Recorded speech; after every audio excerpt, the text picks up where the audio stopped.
Hello and welcome. आप देख रहे हैं हमारी इस खास पेशकश दिवाली के ओकेजन पे, और हमारे साथ बहुत ही खास मेहमान जुड़ रहे हैं। उनका मैं आपको परिचय दूंगी, लेकिन परिचय देने की ज़रूरत भी नहीं है क्योंकि वो इतने खास है कि आप सब जानते हैं उन्हें, आप सब सुनते हैं उन्हें, और आप सब फॉलो भी करते हैं उन्हें। संवत 2081 की बात करें तो काफ़ी चैलेंजिंग रहा, हम सब जानते हैं। संवत 2082 में हमें क्या उम्मीदें रखनी चाहिए, क्या उतना ही चैलेंजिंग ये साल भी होगा, इस पे हम चर्चा करेंगे। नाम बता देती हूँ मैं, आप सब जानते हैं उनको। Mister Vijay Kedia, he is an S investor, सब फॉलो करते हैं उनको। विजय सर, बहुत बहुत स्वागत है आपका कार्यक्रम में। Thank you madam, thank you very much for inviting me. Thank you. पहले तो आपको बहुत बहुत शुभकामनाएं दिवाली की सर, आपको, आपके परिवार को, आपकी टीम को। धन्यवाद जी, आपको भी, आपकी टीम को, आपके परिवार को, सबको मेरी तरफ से दिवाली की बहुत बहुत शुभकामनाएं। Thank you so much sir. Vijay sir, संवत 2081 काफी चैलेंजिंग रहा। अगर आपको कोई ये बोले कि आप उस साल को कैसे डिस्क्राइब करेंगे, तो क्या कहेंगे आप? नहीं, वो तो यही बोलेंगे कि जो मेरा गाना है कि किसी को भी ना समझ में तो आए, तो बढ़ता बढ़ता क्यों गिर गिर जाए, ये 90% लोग क्यों पैसे गंवाए, जो सोचा समझा खूब समझ में ये आए, जो लेके गए बैठ वही तो है कमाए। बिल्कुल बिल्कुल सही कहा आपने सर। चैलेंजेस तो बहुत सारे रहे, अभी भी चैलेंजेस है। कुछ कम कुछ ज्यादा, लेकिन अगर हम अपनी डोमेस्टिक स्टोरी की बात करें तो इंडिया की स्ट्रॉन्ग स्टोरी की वजह से ही थोड़ी रेजिलियंस हमारे बाजारों में देखने को मिल रही है।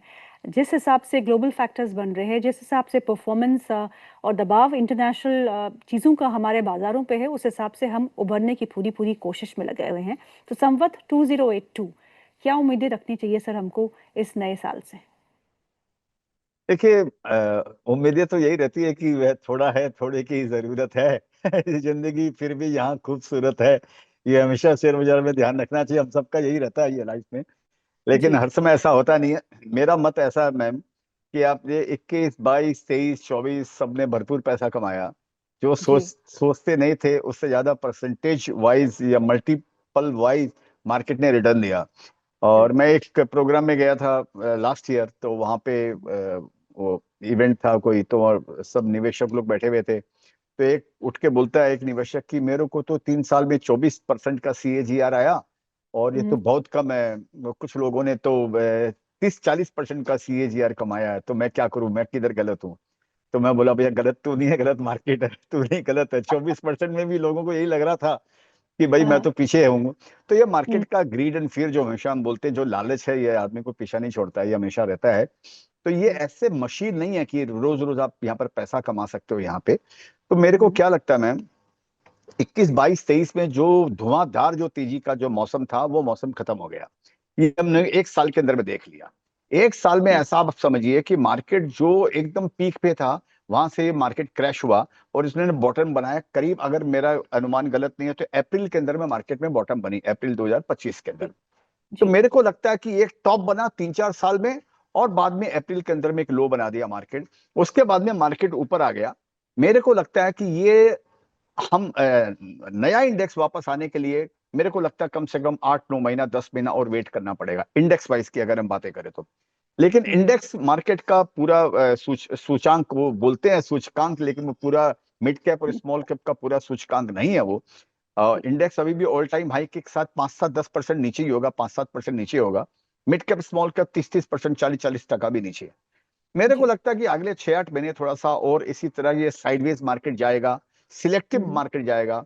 अभी भी मार्केट में कुछ ऐसे शेयर्स हैं जो नए हाई पे आए हैं। फॉर एग्जांपल आज MCX के देख लीजिए, एग्जांपल के लिए बता जी रहा हूँ, MCX देखिए, कई ऐसे शेयर्स हैं। हॉस्पिटल इंडस्ट्रीज के शेयर देखिए, ऑल टाइम हाई के, ऑल टाइम हाई आ गए वो। 2024 हम्म, का भी प्राइस उन्होंने तोड़ दिया। तो अभी ये different different pocket different different तरीके से बिहेव करेंगे। तो लोगों को हम्म, अभी ये थोड़ा सा, लोगों के लिए मशक्कत का टाइम है, और उतना हम्म, इजी पैसा बनने का टाइम नहीं है मार्केट के अंदर में। ये थोड़ा हम्म, मार्केट अभी डावाडोल की स्थिति में रहेगा, वो सिलेक्टिव ऊपर नीचे, कुछ बढ़ेंगे कुछ गिरेंगे। ये और 6-8-10 महीना चलना चाहिए। जी बिल्कुल। आपने कहा कि बाजार से पैसा कमाना आसान कभी नहीं होता। जो आसान वक्त था वो बीत गया, और अब जो वक्त है उसमें आपको इंटेलिजेंट इन्वेस्टर बन के वो साबित करना पड़ेगा। कैसे आप स्टॉक पिक करते हैं, कैसे रिसर्च करते हैं, उस बेसिस पे आप अपना एक पोर्टफोलियो बनाते हैं। लेकिन आज की जो सुर्खियां हैं विजय सर, वो ये है कि सोना और चांदी सब पीछे पड़े हैं, सबको फोमो हो रहा है, अरे हमने सोना खरीदा नहीं।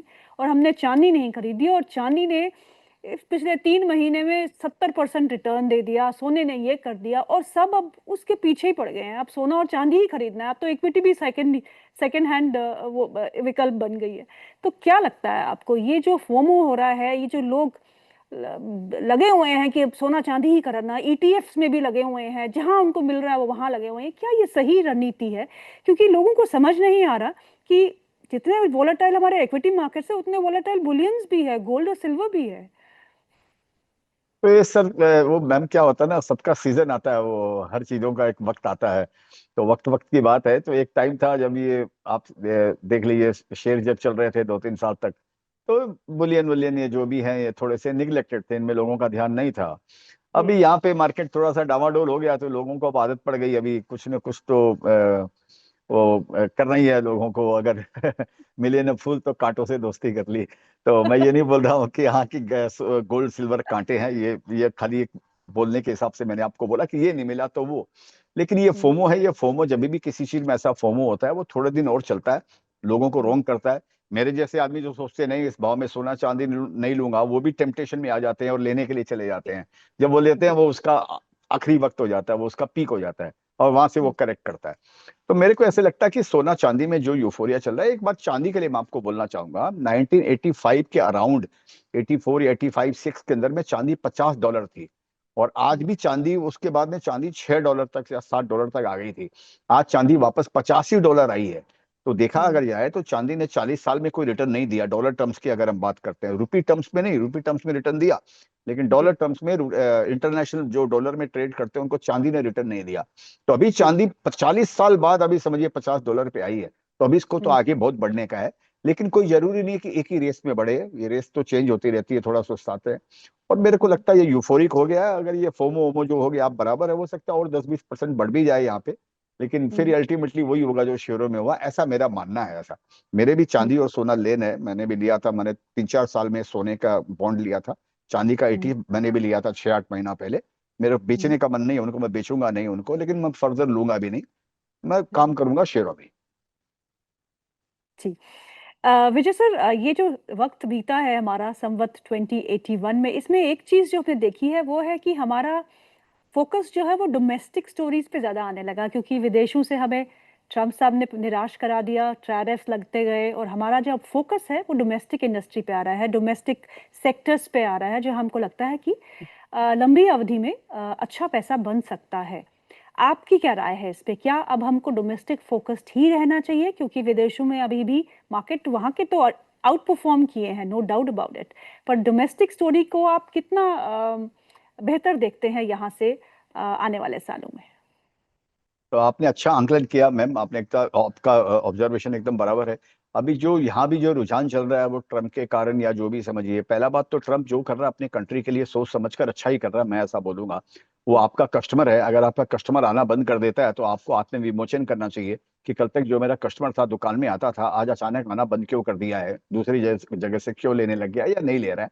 तो इसमें आपको आत्मविमोचन करना चाहिए कि आपकी क्या तो क्वालिटी अच्छी नहीं है, या क्वालिटी अगर अच्छी है तो लेकिन आप चीपर नहीं है, आप आपके दाम ज्यादा हैं।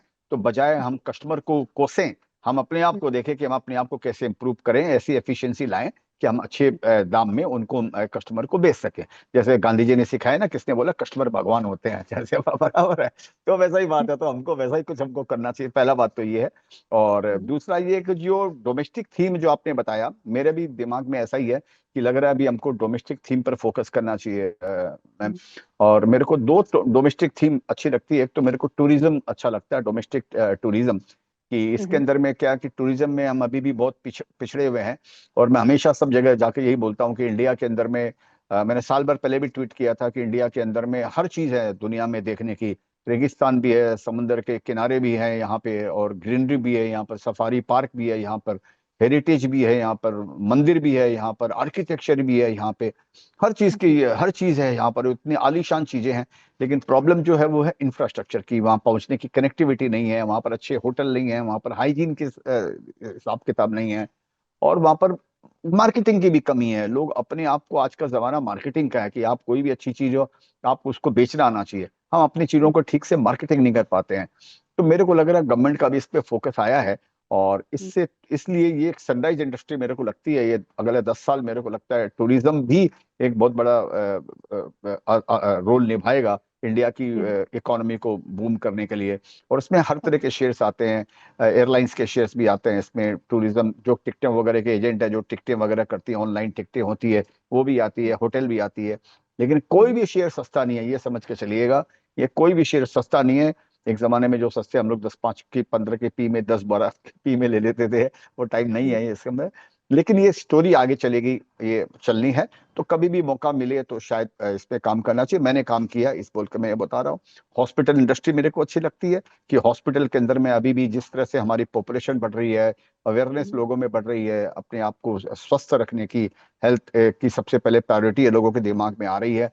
हॉस्पिटल में कंसोलिडेशन हो रहा है। आंकड़े आते हैं कि आगे जिस हिसाब से पॉपुलेशन बढ़ रही है उस हिसाब से हॉस्पिटल में बेड्स की कमी है उसके हिसाब से। और पर कैपिटा के हिसाब से अगर एवरेज निकाले दुनिया के हिसाब से तो डॉक्टरों की कमी है, नर्सों की कमी है। तो इसमें मेरे को लगता है, और अभी ये इसमें पी वगैरह आने लग गए हैं, कंसोलिडेशन होने लग गया है इस क्षेत्र के अंदर में। तो मेरे को हॉस्पिटल इंडस्ट्री मेरे को अच्छी लगती है। लेकिन शेयर कोई सस्ते नहीं है, सब महंगे शेयर्स है। सस्ते में मेरे को पीएसयू बैंक सस्ते लगते हैं मैम, कि मैं भी उनमें निवेश किया पीएसयू बैंक में, तो वो शेयर मेरे को सस्ते लगते हैं। वो आपको 10 के 8 के पी के नीचे मिलेंगे। तो 12 13 टका की उनमें ग्रोथ भी है, लेकिन उनमें मोमेंटम नहीं है, किसी को लेना नहीं है, सस्ता किसी को लेना नहीं है। तो थोड़े महंगे हो जाएंगे तो सब उसमें लेने के लिए जाएंगे, फिर वो फोमो हो जाएगा कि हम कहीं ना छूट नहीं जाए, फिर वो सोना चांदी बन जाएंगे। तो यहाँ पे ऐसा ही चलते रहता है शेयर बाजार में।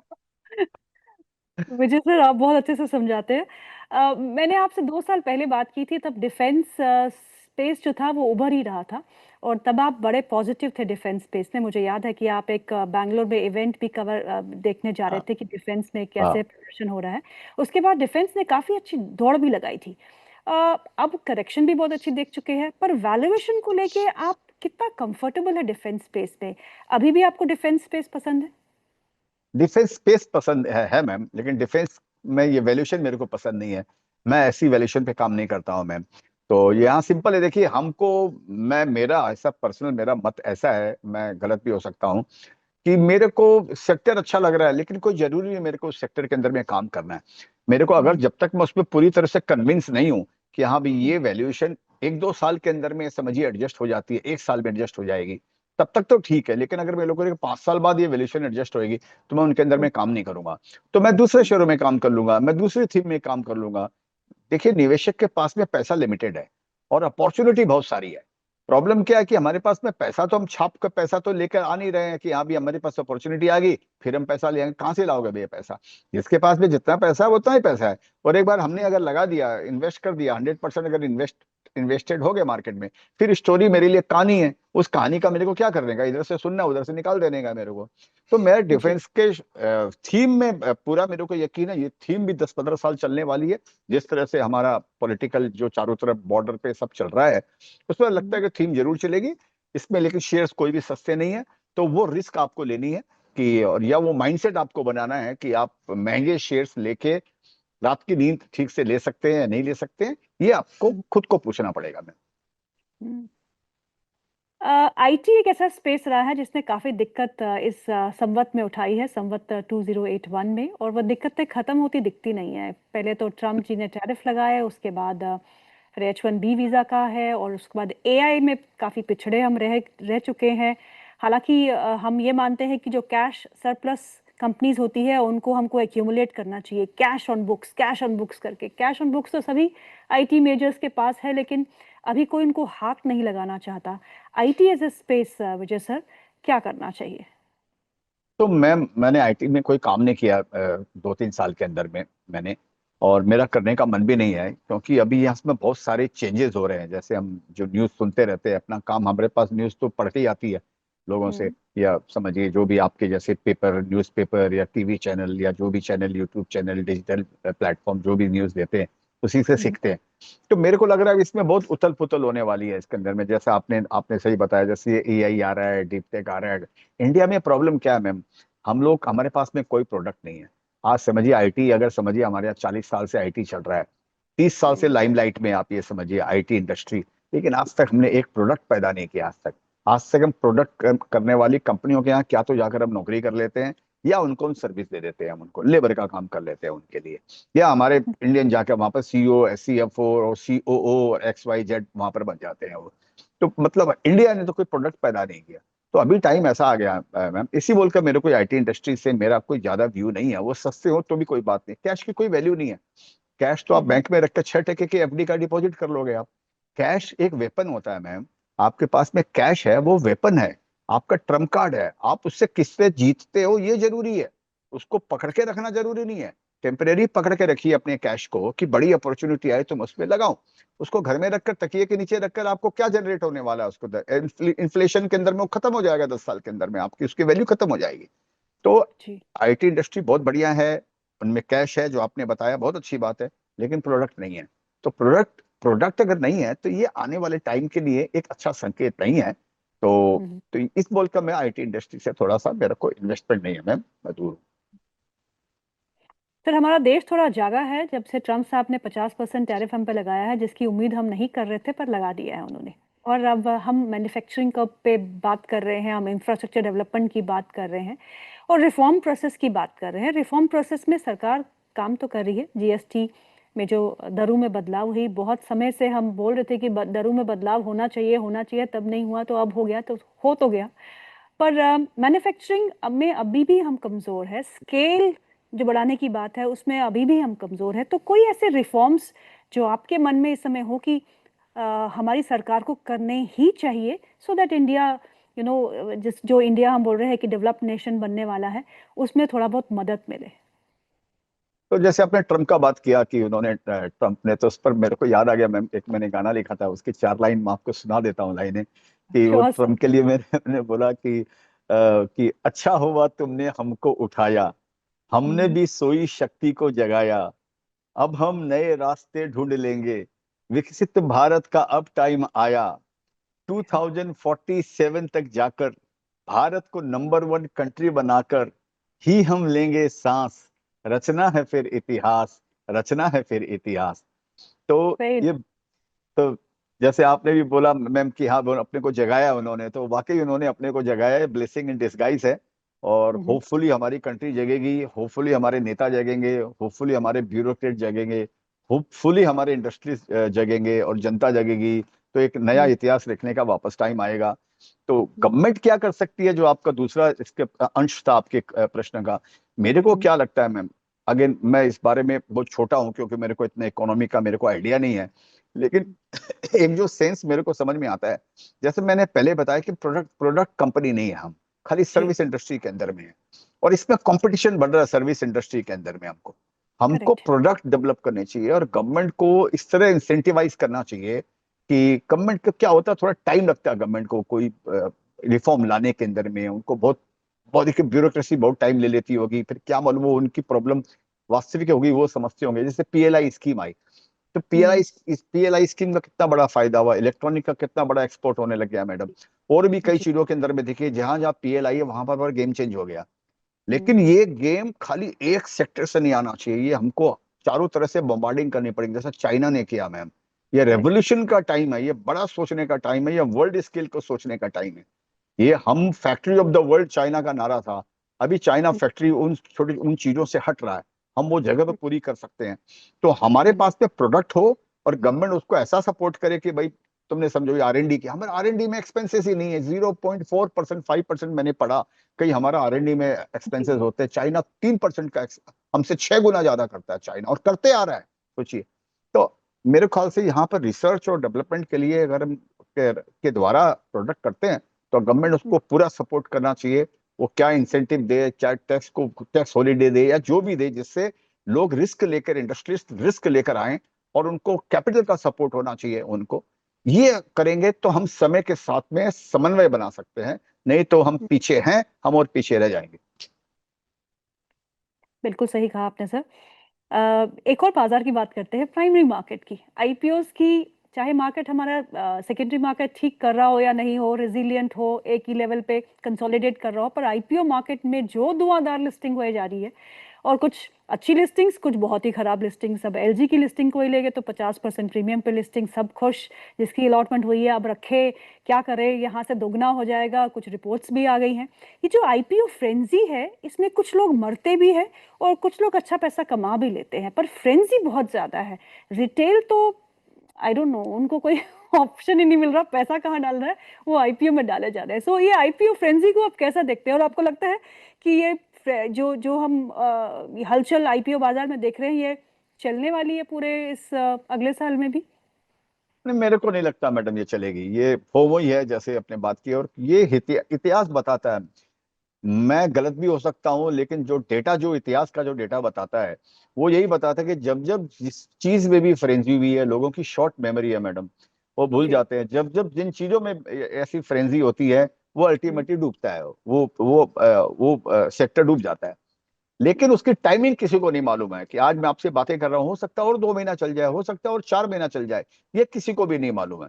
तो लेकिन मेरे को जिस रास्ते जाना नहीं है, जो मेरे को लग रहा है कि आगे जाकर स्पीड ब्रेकर आएगा, या आगे जाकर रास्ता बंद है, मैं उस रास्ते में नहीं जाऊंगा। ये मैंने बाजार में सीखा है, जो मेरे इतने दिनों का अनुभव है उससे मैंने ये सीख लिया कि ये रास्ता हाईवे नहीं है, ये कम से कम ठीक है, ये सर्विस रोड है, कहीं ना कहीं जाकर ये खत्म हो जाएगी, या मुड़ जाएगी, या कुछ भी हो जाएगी। ये समझ में आ हम्म। गया डेटा से। तो मैं उसके अंदर में नहीं जाऊंगा। तो लेकिन लोगों को फोमो है, जिन्होंने समझिए यहाँ पर पैसा नहीं बना पाए 1 साल के अंदर में, सेकेंडरी मार्केट के अंदर में, लिस्टेड स्पेस में पैसा नहीं कमाए, अब उनको लगने लग गया कि हाँ हम आईपीओ में पैसा कमा लेंगे। तो क्या होता है मैम, आईपीओ में एक कंपनी ऐसी निकलती है जो 500 गुना सब्सक्राइब हो गई, 700 गुना सब्सक्राइब हो गई, मांगा अच्छा। 40 करोड़ रुपया, मिल गया 18,000 करोड़ रुपया। एक कंपनी ऐसे निकलती है 50 के अंदर में, और लोग उसमें अप्लाई करते हैं, तभी वो 500 700 गुना अप्लाई सब्सक्राइब होती है। शेयर्स किसी को हम्म। मिलता नहीं है। अब लोग समझते नहीं है, तो इस बोल के जो दूसरी कंपनी आती है कि जिसके अंदर में कोई वैल्यू नहीं है, उसमें लोग वो पैसा डाल देते हैं, वो उसके कारण सब्सक्राइब हो जाता है, उसके अंदर में नहीं मिलता है तो फिर वो ऊंचा खोल देते हैं। तो ये एक फ्रेजी विशेष सर्कल जिसको बोलता है, ये एक चक्र ऐसा चल रहा है जिसके अंदर में, और हम्म। जो अच्छा नहीं है, क्योंकि इसमें बुद्धि से काम नहीं लोग ले रहे हैं, और ये हम्म। ग्रीड एंड फियर से काम ले रहे हैं, लालच से काम ले रहे हैं। तो ये आगे पीछे जब भी टाइमिंग मेरे को नहीं मालूम है, लेकिन ये जरूर ये ठंडा होगा। लेकिन आईपीओ का क्रम ठंडा नहीं होगा, मैं ये बोलना चाह रहा हूँ। आईपीओ का जो मार्केट खुला है इंडिया के अंदर में, लोगों में एक जागरूकता आई है कि अपनी कंपनी को लिस्ट कराओ उसके अंदर में। ये जी। मुहिम थोड़ी स्लो डाउन हो सकती है, 4 6 महीना 1 साल का पॉज हो सकता है, लेकिन ये हम्म। आगे भी ऐसे ही चलना चाहिए। आईपीओ हम्म। मार्केट खत्म नहीं होगा, ठंडा जरूर पड़ेगा, और पड़ना भी हम्म। चाहिए। वो लोगों के लिए लॉन्ग टर्म के लिए अच्छा है। हम्म। पर वही अच्छा है सर, जो क्वालिटी आईपीओज हो, जो निवेशकों हाँ, को लंबी अवधि के लिए या पैसा तो बना के निवेशकों को क्या होता है मैडम, उतने समझ नहीं होती, जो नए इन्वेस्टर आते हैं ना, उनको ये हाँ। समझ में नहीं आएगा कि हाँ भाई मैं एलजी के अंदर में किया, एलजी मेरे को नहीं मिला, तो कल हम्म। दूसरा कोई एमजी आ जाएगा, वो एमजी में इन्वेस्ट कर देंगे। उनके लिए एलजी एमजी एक है, ज्यादातर लोगों के लिए, मैं मैंने जो नए नए उनको उतना समझ नहीं है कि क्या हम्म। वैल्यूएशन है क्या नहीं है, ये है। तो उसमें वो फंस जाएंगे उसके अंदर में। तो इतने आईपीओ इस साल आए हैं, मैं कहीं पढ़ा कि 30 30 40 40% डाउन है मैडम जी। आईपीओ जी। प्राइस से। आपसे ज्यादा कौन जानता है। तो जी। ये इसमें लोगों के पैसे फंसे ना बेचारों के, जो उन्होंने, जो जिनको भी आईपीओ मिल गया वो फंस गए। लेकिन हम्म। अभी लोगों में अभी एक अलग वो चल रहा है, तो वो जब ठंडा हो तो अच्छी बात है, फिर हम्म। सीखेंगे लोग। तो विजय सर, अभी सब कह रहे हैं कि लार्ज कैप में पैसा लगाइए, लेकिन आप तो एस इन्वेस्टर हो, आप मिड कैप स्टॉक्स को अच्छे से परखते हैं। तो अगर किसी को पोर्टफोलियो बनाना हो, large cap, mid cap, small cap, तो क्या रेशो में एलोकेशंस होनी चाहिए? मैम देखिए, मैं मेरी तरफ से मैं कोई इसमें ज्यादा डिस्क्रिमिनेट नहीं करता हूँ, और मैं लार्ज कैप में इन्वेस्ट करता भी नहीं हूँ, मैं तो मिड कैप में इन्वेस्ट करता हूँ। जी। और ऐसा मैंने एक इन्वेस्टमेंट किया भी है 1 2 साल पहले, एयरलाइंस कंपनी में, जो अभी लार्ज कैप है भी समझिए या बन गया, मालूम नहीं क्या है। लेकिन मेरे को मतलब क्या, स्टोरी ढूंढनी चाहिए। लार्ज कैप मिड कैप का उतना ज्यादा मतलब नहीं है। लोगों हम्म। को स्टोरी ढूंढनी चाहिए कि किस कंपनी के अंदर में सस्ते में मिल रही है और आगे फ्यूचरिस्टिक ग्रोथ है। मेरे ख्याल हम्म। से ये खाली एक लोगों को ध्यान रखना चाहिए। फिलहाल मिड कैप बहुत एक्सपेंसिव है, इसमें कोई दो मत नहीं है। Comparatively large cap mid cap से सस्ते हैं कंपेरेटिवली।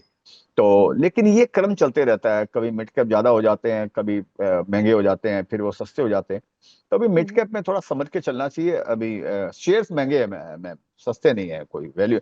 तो मैंने जैसे आपको बताया, पीएसयू बैंक्स जो पब्लिक सेक्टर के जो बैंक्स है वो सस्ते हैं। वो किसी को लेने का नहीं है, क्योंकि लोग उसको समझते हैं परफॉर्म नहीं करता है, स्लो चाल रहा है, स्लो वाली चाल है, और हम्म, मोमेंटम नहीं है उनके अंदर में, और हम्म, लिक्विडिटी भी बहुत ज्यादा है, तो इस बोल कर वो चलते नहीं है, लेकिन मेरे को वो सेफ हेवन लगते हम्म, हम्म। तो विजय सर, इंडिया हैं। डेवलप नेशन के राह पे तो चल चुका है, और हम उम्मीद करते हैं कि वो राह बिल्कुल स्मूथली निकले और हम वहां पहुंचे। एक ऐसा ट्रिगर जिसका इंतजार आपको है और जो आपको लगता है कि मार्केट्स को यहाँ से संभाल पाएगा। ट्रिगर मेरे को लगता है जो आएगा ना, मेरे को नहीं लगता यूएसए वगैरह से कोई ट्रिगर आएगा मैम, वो आ भी जाए, जैसे समझिए वो लोग कुछ कर भी दें, टैरिफ वैरिफ का ये सब करते हैं, वो इतना बड़ा ट्रिगर नहीं है। हम्म, ट्रिगर आना चाहिए। मैं सबसे ज्यादा खुश होऊंगा जब कोई ऐसे रिफॉर्म आए गवर्नमेंट के जो यहाँ पे नौकरी की अपॉर्चुनिटी क्रिएट कराए मैम। मैं उस हम्म, चीज पे ज्यादा ध्यान दूंगा अभी। ये मेरी अपनी सोच है, अगेन जैसे मैंने बताया, आप भी ये जानते हैं, मैं एक इन्वेस्टर हूँ, खाली निवेशक हूँ, मैं कोई इकोनॉमिक्स जी, नहीं हूँ, और कोई मैं ज्यादा मेरे को एजुकेशन नहीं है।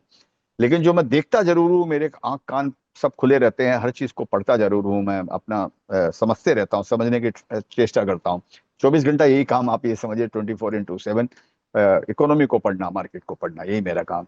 मेरे को लगता है मैं खुश जब आऊंगा इंडिया पे, मेरे को ज्यादा वो आएगी स्फूर्ति, जब मेरे को ये लगे कि ऐसे रिफॉर्म्स आए हैं जो जॉब क्रिएट करेंगे। 70 80 90 लाख जॉब हमको इंडिया को चाहिए, 1 करोड़ तक की जॉब हर साल, नए जॉब चाहिए मैडम। और आप ये हम्म, समझिए एआई वेआई ये सब ऑटोमेशन रोबोटिक ये सब जो आ रहा है ना, इससे माने इससे बहुत सारे जॉब छूटने वाले भी हैं। लोगों को करेक्ट, नौकरी की जरूरत, तो वो भी उनको भी फिलअप करना पड़ेगा। और नए लोग जो पढ़ लिख के आ रहे हैं मैडम, उनके लिए जॉब क्रिएट करना पड़ेगा। तो गवर्नमेंट को इस पे जरूर बड़ा ध्यान देना चाहिए कि ये किस तरह करें, इस तरह इंडस्ट्री को इंसेंटिवाइज करें या अट्रैक्ट करें कि इंडिया में जॉब प्रोडक्ट प्रोडक्ट क्रिएट हो और जॉब क्रिएट हो मैडम। तो हम्म, तब मेरे को अच्छा लगेगा कि हम एक बड़ी राइजिंग इकोनॉमी की तरफ हम बढ़ रहे हैं। तो मेरा एक, तो ऐसा है, तो मेरा एक गाना भी मैंने मैडम लिखा है, उसमें भी जी, जी, मैंने इसमें यही बोला है कि ए, ए मेरे भारतवासी, चलो उठो करो तैयारी, अब समय हमारा आया, अब आई अपनी बारी, साहस समझ और श्रम का लहरा दो तिरंगा प्यारा, अब फैला दो पंख तुम्हारे, अब है आकाश तुम्हारा। तो ये है कि अभी अपॉर्चुनिटी आगे है समझिए हमको, लेकिन उसको समन्वय बनाना पड़ेगा प्रोडक्ट के से। जी। विजय सर, बहुत बहुत शुक्रिया आज हमारे प्रोग्राम में शामिल होने के लिए। Thank you so much for being part of this show. बहुत it's a pleasure to listen to you sir, बहुत अच्छा लगता है थैंक आपको यू। सुन। Thank thank you you so madam. Much, और आपको एक हाँ। बार फिर से दिवाली की बहुत बहुत शुभकामनाएं। Thank you sir, thank you, प्रणाम।